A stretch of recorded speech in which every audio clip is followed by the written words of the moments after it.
Before we get into the metrics and the data, there's going to be a lot of metrics and data we're going to look at here. I want to show you the way Newsmax and Fox News, and this is just a couple days ago, are framing this, right? And they're framing this as Trump's economic numbers are strong. We're going to look at the numbers. So what's the problem? What's the problem? This is from Newsmax. Yes, Trump's economy numbers are strong. They're strong. All right.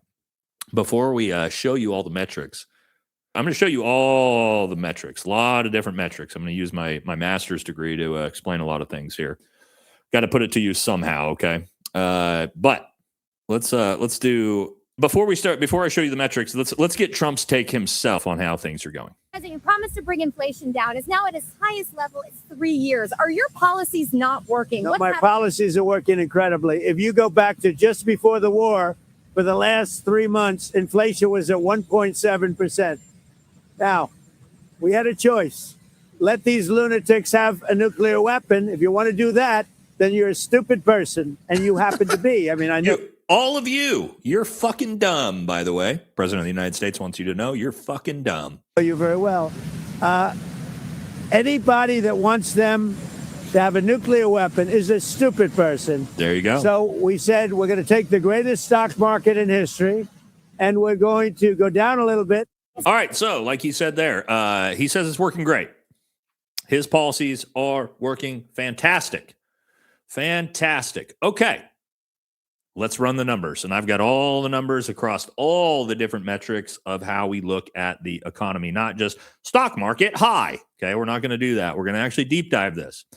First thing we're going to start with, of course, is gas prices, right? This a couple days ago, gas now tops $4 a gallon in all 50 states. All right. Here's the most hardest hit.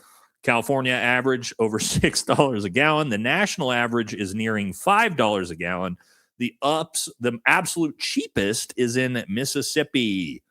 What states are the hardest hit? Well, California, Washington, Hawaii. Oh, here we are. My home state of Oregon. Obviously, part of this is leftist gas tax in the state. Okay, let's keep in mind, but still, that just makes it even more expensive than the already crazy national average, because even the cheapest states in America are still over $4 a gallon. That is very, very high. Okay, let's look at consumer price indexes. What this basically is getting the sentiment from consumers. How do consumers feel about the economy? And as you can see down here, way down here, at its lowest point since 1952. 1952. Okay, this goes back nearly 80 years. You had to go back 74 years you have to go back, and we're way below those levels. All right. And so again, U.S. consumer sentiment officially falls to its lowest level on record in data going back to 1952. Okay. That's us, the consumers, how we feel about the economy. We feel the worst we ever have in 70 fucking years. Not great. Here's another one. Things to think about. Semiconductors, we talk about the stock market being artificially propped up by all these fucking AI and chip companies, NVIDIA, Microsoft, OpenAI, Intel, etc. Okay. Semiconductors now represent 14% of the entire U.S. stock market. If you guys know about the dot-com bubble, this was the exact same type of shit we saw then, right? And that's why you have this famous clip from Mike Curry. How do you know? Trust me, call Venet, like 50 million in swaps on the MBS. What do we got? Garibaldi 4 triple B. Anyway, famous movie right there. But as you can see, yes, this doesn't make sense. 14% of the entire stock market is semiconductors. Because yeah, that's really what runs the economy, right? Not food, gas, all these things. Here's another one from our Federal Reserve Chair, who was just removed by Donald Trump. Say you simply flooded the system with money. Yes, we did. That's another way to think about it. We did. Where does it come from? Do you just print it? We print it digitally. So we as a central bank, we have the ability to create money. We also print actual currency. Can the president fire you?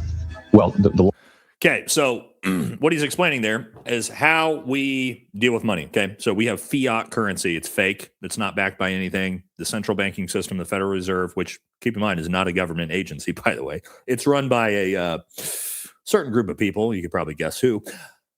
The way it works is the central banking system, the Federal Reserve, prints money out of thin fucking air. It doesn't exist. They print it digitally, and then what they do is they loan it to all of us, and they add interest.